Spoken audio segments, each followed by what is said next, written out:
आने की मेन वजह ये है कि उर्दू अकेडमी जो महाराष्ट्र है उसके अंदर जो है स्टाफ जो है नहीं है, सिर्फ एक सुप्रिटेंडेंट ही है वहाँ पर, हाशमी साहब बोल के, और टोटल 7 का स्टाफ है जिसमें से एक ही है, 6 जगह जो है खाली है। तो वो 6 जगह फौरी भरना, 6 नहीं भर सकते तो कम से कम 3 देना, कि ऑफिस का पूरा कामकाज जो है वैसा ही है। जो लोगों के प्रस्ताव आते हैं वो सारे मंजूरी के लिए जाना मंत्रालय को और वक्त पे काम होना, इसके लिए वहाँ स्टाफ ही नहीं है और प्यून भी अवेलेबल नहीं है। और ये बड़ी दुख की बात है, काफ़ी दिनों से ये मसला है। एक दूसरा मसला ये है कि वहाँ पर जो बजट है 1,31,00,000 रुपये है और ये बहुत पुराना है। हमारे साथ पुराने मेंबर भी है, सलीम साहब भी है, डॉक्टर सलीम मोहिउद्दीन साहब भी, वो काफ़ी दिन वहाँ सदस्य थे। इन्होंने बढ़ा के जो है तो 50 का 60 का 80 तक लाए, मगर अब 1,31,00,000 तकरीबन मेरे ख्याल से 8 से 10 साल से है, 2014 से, तो 9 साल से उसमें इजाफा नहीं, जबकि महंगाई बहुत ज़्यादा बढ़ गई है। तो उसमें से आधी तनख्वाह के ऊपर ही खर्चा हो जाता उनका, टोटल 50% उस पर, जब 65 लाख रुपए के करीब उस पर खर्चा हो जाता तनख्वाहों पे, तो 65,000 में लोगों को पुरस्कार कैसा देना, किताबों छपाई कैसा देना और मुशायरे कैसे रखना, ये मुनासिब ही नहीं है। इसके लिए ख़ास तौर से हम सब लोग यहाँ पर मिलकर ये आज आए हैं और बड़ी खुशी की बात है। इसमें बहुत से सरपरस्त हैं हमारे पास, सीनियर है, बहुत लिखने वाले हैं। आप बम्बई से भी यूसुफ भाई आए, तहसीन भाई है, हमारे रफ़ी भाई है, सलीम भाई है, खान मोहम्मद यासिर है, अथर साहब है, डॉक्टर अजीज़ इरफान साहब है। तो ये सारे जो अशफाक अहमद इकबाल है, तो ये सब लोग यहाँ पर इसलिए ही आए। जबकि इससे हटकर महाराष्ट्र के अंदर दूसरी जो साहित्य अकेडमी है आपकी, गुजराती है, हिंदी है, इनका बोर्ड बन गया है, काफ़ी दिन से बोर्ड बन गया है। मगर उर्दू अकेडमी का जो बोर्ड बॉडी बनना चाहिए और पंजाब उर्दू अकेडमी जो है पंजाबी, वो 2 का बोर्ड बाकी रह गया है। बाकी सारे के सारे उन्होंने बना के काफ़ी दिन हो गए। तो अभी कामकाज देखना है, तो इसके लिए कमेटी पूरे महाराष्ट्र सतह भी नहीं, ये बड़े अफसोस की बात है। क्या काम करती है उर्दू अकादमी, काम क्या है उर्दू अकादमी का काम ये है कि जो भी आपने मुकाले लिखे, जो भी आपने उर्दू अदब की जो खिदमत है उसके ऊपर लोगों ने जो किताबें लिखे, वो किताबों को शक्ल देने के लिए वो उसका ग्रांट्स मंजूर करती है, माली इमदाद देती है एक, और वो माली इमदाद देने के बाद में वो किताबें फिर उनके पास सामने आती, उस किताबों को इनाम देती है, नगद रकम की शक्ल में देती है। तो इनामात इतने कम हैं कि इसके अंदर किताब भी नहीं छपती और एक सीनियर सिटीज़न को वहाँ जाना और आना वो भी नहीं होता। मामूली 12-15 हज़ार, ये 12-15 हज़ार में किताबें छपती भी नहीं और 12-15 हज़ार भी। जबकि इसके बाद में जो है तेलंगाना जो है उर्दू अकेडमी, दिल्ली एक उर्दू अकेडमी और यूपी उर्दू अकेडमी बनी है, उनके बजट इतने ज़्यादा है, 500 करोड़ के ऊपर है उनके बजट, और तकरीबन 100 के ऊपर स्टाफ है उनका। और वो जो है तो हिंदुस्तान सतह भी यूपी वाले अवार्ड्स देते हैं और मिले यहाँ बहुत सुख। हमारे अजीज़ इरफान साहब को, आपको, काफ़ी लोगों को अवार्ड मिले और रकम भी माशाल्लाह 50,000, 1,25,000 कम से कम रकम है उनकी। आपका बोलना है कि प्रोत्साहन नहीं किया, प्रोत्साहित नहीं, वो जो लेखक है, जो लेखक अगर कवि है, जो उनको जो अगर नहीं दिए जाएंगे इसको और उनकी हिम्मत अफजाई नहीं की जाएंगी, तो फिर वो बेचारे लिख के फ़ायदा क्या है। और एक अपने को एक मालूमात, अपनी ज़िंदगी वक्त पूरी मालूमात एक गवर्नमेंट को दे रहे हैं ऑलरेडी हो, और बहुत से लेख के ऊपर से लोगों ने सिलेबस के अंदर शामिल हुए, बहुत सी चीज़ें बच्चों की तालीमी सिलेबस के अंदर आपने जैसा लिखे बहुत से शामिल हुए। यासी सर ने लिखे, उनकी भी बहुत सी चीज़ें आई दूसरी की आप किताब में देखिए, अब मशक़ी ब्यास के अंदर आया, काफ़ी लोगों का आया है, अच्छे पत्रकार हैं उनको पुरस्कार दिया जाता है। तो ये सारे के सारे काम ठप पड़े हैं। तो लिहाजा इसके अंदर फौरी तौर पे इजाफा करना चाहिए, पैसे में स्टाफ का फौरी भरना चाहिए, और कमेटी जो है पूरी की पूरी कमेटी बॉडी चेयरमैन के साथ उन्होंने डिक्लेयर करना चाहिए। ये हमारी मांग थी, इसके लिए हम सब यहाँ आए और आप सब के ने आए और ताउन दिए। बाकी के हमारे बहुत से साथी थे, बीमार थे, जैसा नूरुल हसनैन साहब है, जैसा शाह हसन नहरी साहब है, जैसे हमारे और अजीम राही साहब है वगैरह, इन्होंने इनकी तायद और हिमायत दी, जिनके नाम इसमें मौजूद है, उन्होंने तायद हिमायत की है। मगर कोई बीमार है, किसका ऑपरेशन हुआ है, इसकी वजह से वो आ नहीं सके, मगर जितने भी लिखने वाले लोग हैं वो सबकी तायद हिमायत है। आप शख्सी तौर पे है ये लोग, आप इनसे वो कर सकते हैं। और आपसे रिक्वेस्ट है कि आपका इलेक्ट्रॉनिक मीडिया और प्रिंट मीडिया देश का चौथा स्तंभ है, आपकी बात सुनी जाती, आपकी बात पे अमल किया जाता। हम आपके माध्यम से सरकार तक ये बात पहुंचाने की आपसे दरख्वास्त करते हैं। हमारी जन जागरण समिति यही काम करती है हर विषय के ऊपर, और हमने ये विषय सामने रखा है। ये नॉन पॉलिटिकल NGO है और ऐसे विषय के तालीम, एजुकेशन, हेल्थ, डेवलपमेंट के ऊपर ये है। आप ही हमारी बात शासन तक पहुंचाएं, ये आपसे रिक्वेस्ट। भाई की रहनुमाई में कलेक्टर साहब को यहाँ पे मेमोरेंडम दिया है, जिसका मकसद ये है कि महाराष्ट्र स्टेट उर्दू साहित्य अकेडमी जो मुंबई में है, जो स्टेट की उर्दू साहित्य अकेडमी है, उसके जो अबनॉर्मलिटीज़ हो रहे हैं या उसमें जो तकलीफ़ें हो रही हैं उसको दूर करने की कोशिश की जाए, इसके तहत हमने मेमोरेंडम दिया है। इसमें सबसे अहम बात यह है कि उसका जो बजट है 2014 से वही कायम है जो आज भी है। सबसे पहले ये कोशिश की जाए कि उसका बजट बढ़ाया जाए। वहाँ पे स्टाफ बिल्कुल नहीं है, एक शख्स पे पूरी एकेडमी चल रही है, जबकि 7 और स्टाफ की वहाँ पे ज़रूरत है, वो अपॉइंट किया जाए। और कमेटी अभी तक नहीं बनाई गई है, जबकि हालात ये हैं कि दूसरी जो एकेडमी है, जैसे सिंधी एकेडमी है, हिंदी एकेडमी है, गुजराती एकेडमी है, इन सब की कमिटीज़ बनाई गई हैं। वहाँ पे स्टाफ भी जो है तो बहुत अच्छी तरीके से मौजूद है, वहाँ पे बजट भी बहुत अच्छी तरीके से मौजूद है। लेकिन उर्दू जो दुनिया भर में बोली जाने वाली ज़बान है, जिसके जो है तो मिठास सारी दुनिया मानती है, हर कोई जानता है, उसके साथ जो है तो ये जो सलूक किया जा रहा है, इस तरफ हमने जो है तो मोहसिन भाई की रहनुमाई में तवज्जो मबज़ूल करवाई है और दरख्वास्त की है कि ये जितने भी एबनॉर्मलिटीज़ हैं ये दूर हो जाए, ताकि उर्दू लिखने वालों को और हिम्मत अफजाई हो सके, उनकी किताबें और अच्छे से छप सके, और वो जो कौमी एकजहती का काम कर रहे हैं वो दीगर ज़बानों तक भी पहुँचे। इन सब मकासद के तहत हमने आज ये कोशिश की है। अब देखते हैं कि इस पर कितना अमल होता है। अल्पसंख्यक मंत्री से नहीं मुलाकात हुई आपकी? उनकी अपनी मसरूफियात इतनी शदीद हैं कि वो हमको मुलाकात का वक्त दे नहीं सके, लेकिन हमने यहाँ कलेक्टर साहब से दरख्वास्त की है कि हमारे जो कुछ भी एहसासात है, जज्बात है, वो मिनिस्टर तक पहुँचाए, चीफ़ मिनिस्टर तक पहुँचाए। मोहसिन भाई ने बराह रास्त चीफ़ मिनिस्टर से रब्त कायम करने की कोशिश की है कि वो इसमें ज़ाती दिलचस्पी ले और जितना जल्दी हो सके उर्दू साहित्य अकेडमी को रेगुलराइज करें। 2007 से 2014 तक बैसित मेंबर इस पर काम किया हुआ है। इसके बजट अव्वल तो ये कि कम होता है, 2014 से आज तक के बजट जैसा था वैसे ही है, 9 साल में इसमें कोई इजाफा हुआ नहीं। दूसरा मसला इसका ये है कि स्टाफ की शदीद कमी है, और तुरफा तमाशा ये है, आपको पता नहीं होगा, हिंदी और सिंधी एकेडमी बन गई है, उन एकेडमियों के पास स्टाफ नहीं है, उर्दू एकेडमी का स्टाफ उसका काम करता है।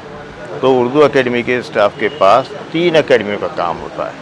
अब यहाँ पर एक भी आदमी नहीं है, सिर्फ एक सेक्रेटरी हैं, तो वो ऑफिसर लेवल का आदमी है। अब वो अकेले बचे हुए हैं, ना वो कोई अकाउंटेंट है, ना टाइपिस्ट है, ना पियून भी नहीं है अभी वहाँ पर। तो ये सूरत हाल है। हमारा बोलना ये है कि जब आप हिंदी और सिंधी एकेडमी और गुजराती एकेडमी बना सकते हैं, तो उर्दू एकेडमी बनाने में आपको क्या आर है और क्या ऐसी मुश्किल दरपेश है। हमारा कोई चॉइस नहीं है, हम ये नहीं बताते। हम चाहते हैं कि महाराष्ट्र से इतने लिखने वाले हैं, हर जगह हैं, आप अपनी पसंद के लोगों से कम उस एकेडमी को कायम कर दें। असल में एकेडमी का दायरेकार बहुत महदूद है, लेकिन इसका ताल्लुक़ डायरेक्ट हमारे अदब से और तहज़ीब से है। उर्दू के अदीब क्या लिख रहे हैं, क्या नहीं, ये सारी चीज़ें पहुंचनी चाहिए। आप बहुत कम अलामती होता है, 15,000 से ऊपर किसी को मसौदे की इशाअत पे पैसे नहीं दिए गए आज तक महाराष्ट्र स्टेट उर्दू अकेडमी की जानिब से। लेकिन वो 15,000 भी एक अलामत होती है कि भाई हुकूमत हमारे साथ शरीक है। उर्दू अदब के ये 2 बड़े अदीब यहाँ मौजूद हैं, ये सिर्फ सरे वक्त छपता है उसका, लेकिन उस पर एक हुकूमत का एक वो लगता है कि भाई हमको हुकूमत की इमदाद मिलेगी। आपके पास ये किताबों के इनामात जो हैं वो 15,000 लिमिट है हमारे पास। बड़े जो इनाम है 1 लाख रुपए के इनाम जो है हम ऑल इंडिया लेवल पे एक इनाम देते भाई। रियासती सतह के जो इनामात है वो 50,000 के हैं 2 इनामात। सहाफ़ती सतह का जो इनाम है वो भी 25,000 से ऊपर का नहीं है। तो ये सारी चीज़ें हैं। दूसरी अकेडमियों को देखते हुए हमको ऐसा लगता है कि हम लोग बहुत शर्मिंदगी का एहसास होता है, बल्कि एहसास कमतरी का शिकार हो जाते हैं हम उर्दू वाले महाराष्ट्र के, जबकि महाराष्ट्र हिंदुस्तान की एक तरक्की याफ्ता रियासत मानी जाती है। और महाराष्ट्र वो रियासत है जिसने उर्दू एकेडमी के क़याम का तस्वुर पूरे हिंदुस्तान को दिया। 1975 में सबसे पहली उर्दू एकेडमी पूरे मुल्क में महाराष्ट्र में क़ायम हुई थी। तो हम सबसे अव्वल होते हुए हम आज सबसे आखिरी दर्जे पर हैं। हमको इसका अफसोस है और हुकूमत को इस जानिब तवज्जो देनी चाहिए। कलेक्टर साहब से ये दरख्वास्त करूंगा कि आज जो जन जागरण समिति की तरफ से जो निवेदन दिया गया है उसको जल्द से जल्द अरबाब मजाज तक पहुंचाएं और उस पर अमल करें। बाकी बातें तो मोहसिन भाई ने, नासिर सर ने, सलीम साहब ने आपको बता दी है, लेकिन जो एज ए जर्नलिस्ट जो मेरा एक ऑब्जर्वेशन है कि आहिस्ता आहिस्ता उर्दू ज़बान को ख़त्म किया जा रहा है, ऐसा मेरा आरोप है। ऑल इंडिया रेडियो से, आकाशवाणी से हमारे पास जो सबरंग प्रोग्राम होता था उर्दू का, उसको ख़त्म किया गया, उसका बजट ख़त्म कर दिया गया। अब उर्दू एकेडमी जो है महाराष्ट्र लेवल पे, तो उर्दू एकेडमी का जो बजट है, आप लोगों को सुनकर हंसी आएगी कि छोटे से छोटे भी अगर कोई कमेटी है उसका बजट से भी छोटा है, स्टाफ नहीं है, ये तमाम शिकायतें होती कर दी। और कमेटी कायम करने का मकसद ये था कि उर्दू ज़बान की तरक्की हो, उसका डेवलपमेंट हो। ये किसी एक मुसलमान की ज़बान नहीं है, ये हम तमाम हिंदुस्तानियों की ज़बान है।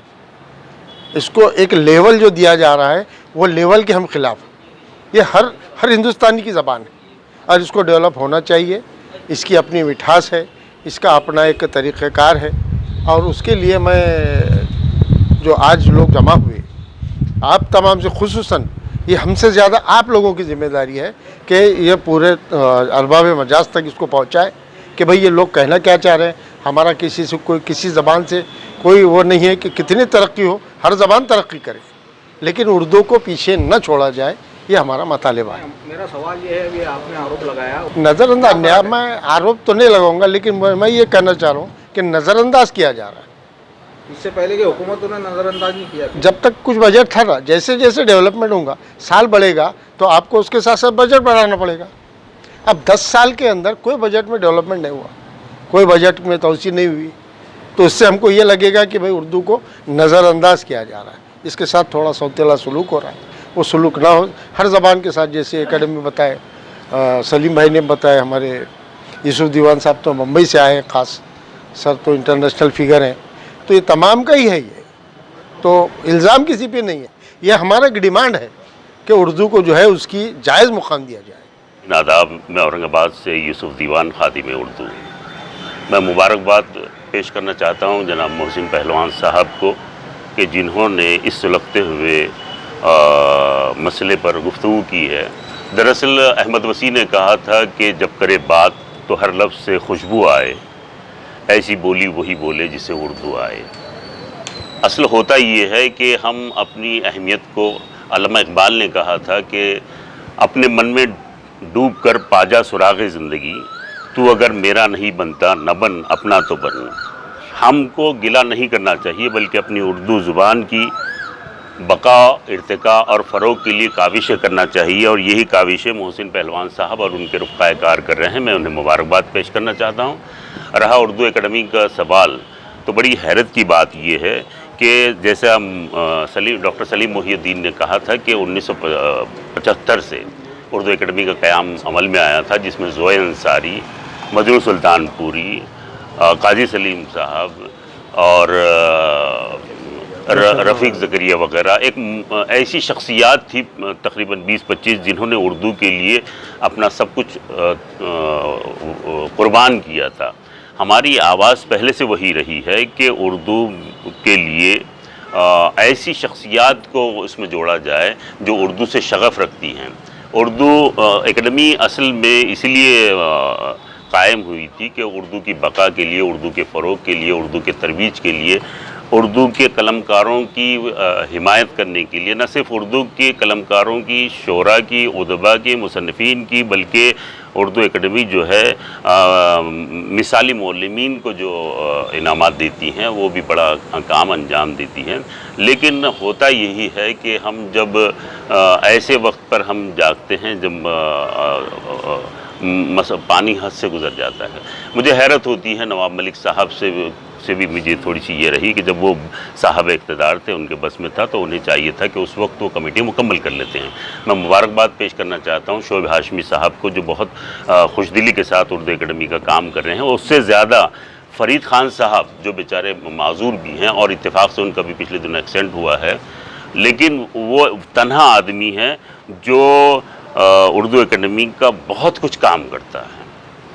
तो मैं सरकार से मोहसिन भाई साहब के हवाले से ये पैगाम पहुंचाना चाहता हूं कि हिंदुस्तान की दीगर रियासतों में जैसे उर्दू एकेडमी के मेंबरान मुंतखब हुए हैं हमारे महाराष्ट्र से, और सबसे बड़ी बात ये है कि महाराष्ट्र वो वाहिद रियासत है जिसमें तकरीबन 12,000 हाई स्कूलें हैं। सबसे ज़्यादा उर्दू लिखी पढ़ी जाती हमारे महाराष्ट्र में है, और अफसोस का मुकाम ये है कि हमारे यहाँ पर उर्दू एकेडमी का क़याम बहुत स्लो, इसमें बल्कि बहुत नाउम्मीदी के साथ हमको जीना पड़ रहा है।